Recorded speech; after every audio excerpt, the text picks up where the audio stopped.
BJP మాజీ MLA NVSS Prabhakar కు Congress party legal నోటీసులు పంపింది. కాంగ్రెస్ నాయకుల నుంచి దీపాదాస్ మున్షి బెంచ్ కార్ లబ్ధి పొందినట్లు ప్రభాకర్ ఇటీవల ఆరోపించగా ఈ అంశం రాష్ట్ర వ్యాప్తంగా దుమారం లేపింది. ఇక ప్రభాకర్ ఆరోపణలపై తాజాగా కాంగ్రెస్ రాష్ట్ర వ్యవహారాల ఇన్ఛార్జ్ దీపాదాస్ మున్షి స్పందించారు. ఆరోపణలపై 2 రోజుల్లో ఆధారాలు చూపించాలని మున్షి డిమాండ్ చేశారు. ఆధారాలు చూపించకపోతే 10 కోట్ల రూపాయల పరువు నష్టం దావా వేస్తానని మున్షి తెలిపారు. కాగా పార్లమెంటు ఎన్నికలు సమీపిస్తున్న సమయంలో ఎంపీ టికెట్ ఆశావాహుల్లో ఒకరు దీపాదాస్ మున్షికి బెంచ్ కార్ బహుకరించినట్లు ప్రభాకర్ ఆరోపించారు. మున్షికి కార్ కొనివ్వడంపై తన వద్ద పక్కా ఆధారాలు ఉన్నాయని బీజేపీ మాజీ ఎమ్మెల్యే ఇప్పటికే క్లారిటీ ఇచ్చారు. ఇక లీగల్ నోటీసుల నేపథ్యంలో ఎన్వీఎస్ఎస్ ప్రభాకర్ రియాక్షన్ పై ఆసక్తి నెలకొంది. ప్రస్తావించదలుచుకున్నాం. నిన్న రాష్ట్ర వ్యాప్తంగా భారతీయ జనతా పార్టీ యొక్క ఆధ్వర్యంలో విజయ సంకల్ప యాత్రలు ప్రారంభమైనాయి. ఈ యాత్రలు ప్రారంభమైన సందర్భంలో ప్రజలలో ఒక పెద్ద స్పందన కనబడతా ఉంది. జరగబోయే ఎన్నికలు లోక్సభ సార్వత్రిక ఎన్నికలు.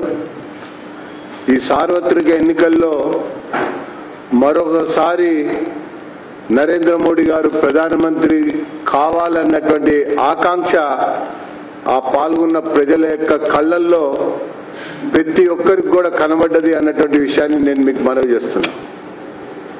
దాంతోపాటుగా ఈ ఎన్నికల్లో మన తెలంగాణ రాష్ట్రంలో ఉన్నటువంటి ఇటు బీఆర్ఎస్ అటు కాంగ్రెస్ ఇద్దరి యొక్క రోలు ఏమాత్రం కూడా లేదని చెప్పని కూడా భావిస్తా ఉన్నారు. అంటే ఇర్రెలవెంట్ అయిపోయారు. ఇవి పార్లమెంట్ ఎన్నికలు, మరొకసారి మోడీని గెలిపించడం కొరకు జరుగుతున్నటువంటి ఎన్నికల్లో మన పాత్ర ఉండాలి, మన ప్రమేయం ఉండాలి, అన్నిటికంటే ఎక్కువ మన ప్రాతినిధ్యం కూడా ఉండాలి అన్నటువంటి ఒక అభిప్రాయంతో తెలంగాణ ప్రజానికం యాత్రలకి బ్రహ్మరథం పడుతూ మరి ఆ రకంగా ముందుకు సాగుతున్నటువంటి ఒక వైనాన్ని చూసినటువంటి తర్వాత ఈ కాంగ్రెస్ బీఆర్ఎస్ యొక్క గుండెల్లో రైలు పరిగెడతా ఉన్నాయి. దాంతోపాటు వీళ్ళకి అడ్రస్ లేకుండా పోతుంది అన్నటువంటి ఒక భయం కూడా ప్రారంభమైందని చెప్పని నేను తెలియజేస్తా ఉన్నా. ఇకపోతే ఇంకొక ముఖ్యమైనటువంటి అంశం, మొన్నే కొత్తగా ఏర్పడినటువంటి ప్రభుత్వం బడ్జెట్ ప్రతిపాదన చేసింది. ఆ తర్వాత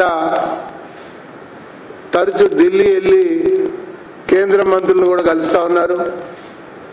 అనేక రకాల వినతి పత్రాలు కూడా ఇస్తా ఉన్నారు. ఒక ముఖ్యమైన విషయం ఏంటంటే రాష్ట్రంలో ఆర్థిక పరిస్థితి గాడి తప్పింది. దివాలా తీసినటువంటి ఖజానా చాలా స్పష్టంగా అవుపడతా ఉన్నది. మూడో విషయం, కొత్తగా అప్పులు పుట్టాలంటే ఇప్పటికే ఎఫ్ఆర్బిఎం పరిమితులు మ్యాక్సిమానికి చేరుకున్నాం. అప్పులు పుట్టే పరిస్థితి కూడా లేనటువంటి స్థితి గతి. బడ్జెట్ లో కొత్త అప్పుల కోసం కొన్ని వేల కోట్ల రూపాయలని చూపించుకున్నారు. మళ్ళీ ఎఫ్ఆర్బిఎం పెంచాలని చెప్పని కోరుతా ఉన్నారు. పరిపాలన కొనసాగాలంటే కేవలం అప్పు ద్వారానే మనం నిధులు సమకూర్చుకోవచ్చు అన్నటువంటి ఒక పాత బీఆర్ఎస్ పందాల్లోనే ఈ కొత్త కాంగ్రెస్ నాయకత్వం కూడా పోతున్నట్టుగా కనబడతా ఉన్నది. ఇది ఎంత మాత్రం కూడా సమంజసం కాదు. ఇప్పటికే జీతాలు ఇవ్వలేని పరిస్థితి, సకాలంలో పెన్షన్లు ఇవ్వలేని స్థితి. కేవలం ఈ 2 మాసాల కాలంలో చూసినట్టయితే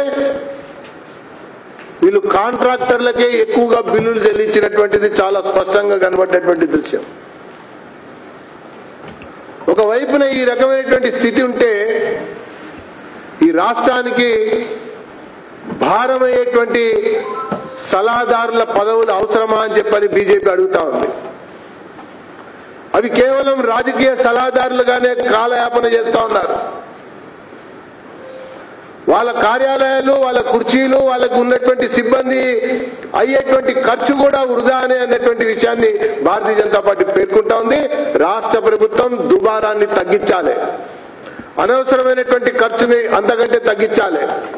దాంతోపాటు ఈ అడ్వర్టైజ్మెంట్లు ఇవ్వటం, మరి దాంతోపాటు అనవసరమైనటువంటి ఖర్చులకి తెరదీయటం అనేది కూడా పూర్తిగా ఒక నియంత్రించుకోవాల్సినటువంటి అవసరం ఎంతైనా ఉంది అన్నటువంటి తరుణంలో ముఖ్యమంత్రి ఢిల్లీకి వెళ్ళి రాజకీయ నియామకాల కొరకు అనుమతులు పొందడం కొరకు ప్రయత్నం చేస్తా ఉన్నారు.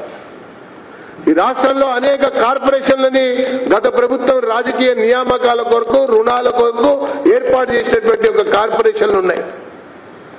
కొత్త ప్రభుత్వం ఒక పోటుతో వాటిని రద్దు చేసింది. ఇప్పుడు రాజకీయంగా వాళ్ళకి ఒక ఆవాసం కలిగించడం కొరకు, పునరావాసం కల్పించడం కొరకు నియామకాలు చేయడం కొరకు ప్రయత్నం చేస్తా ఉన్నారు. ఇది ఎంత మాత్రం కూడా తగదు. ఇది ఖజానాపై అదనపు భారమే.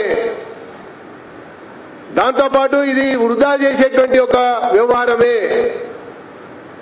కాబట్టి తక్షణమే ఈ యొక్క కార్పొరేషన్ల యొక్క నియామకాల్ని ఆపివేయాలని చెప్పని భారతీయ జనతా పార్టీ సందర్భంగా డిమాండ్ చేస్తూ రాష్ట్ర ఆర్థిక పరిస్థితిని దృష్టిలో పెట్టుకుని చేస్తున్నటువంటి ఒక డిమాండ్ గా దీన్ని తీసుకోవాలని చెప్పని నేను ఈ సందర్భంగా తెలియజేస్తా ఉన్నా. ఇంకొక వైపున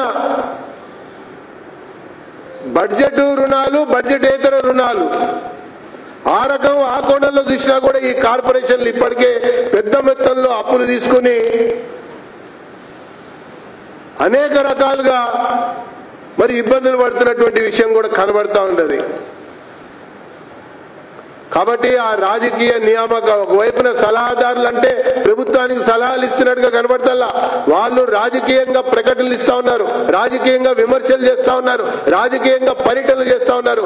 ఒకవైపునేమో ప్రభుత్వ సలహాదారులు అని చెప్పుకుంటూ, కాబట్టి ఈ పదవులు అవసరమా అని చెప్పని భారతీయ జనతా పార్టీ సూటిగా ఈ ప్రభుత్వాన్ని నిలదీస్తూ ఈ రేపు ఈ కార్పొరేషన్ల నియామకం జరిగితే కూడా ఖజానాపై అదనపు భారమే, అదనపు ఖర్చు మాత్రమే తప్ప అవి ఏమాత్రం ఎంత మేరకు రాష్ట్రానికి ఉపయోగపడేటువంటివి కాదు అన్నటువంటి విషయాన్ని కూడా చాలా స్పష్టంగా పేర్కొంటున్నామని చెప్పని మనం చేస్తా ఉన్నాం.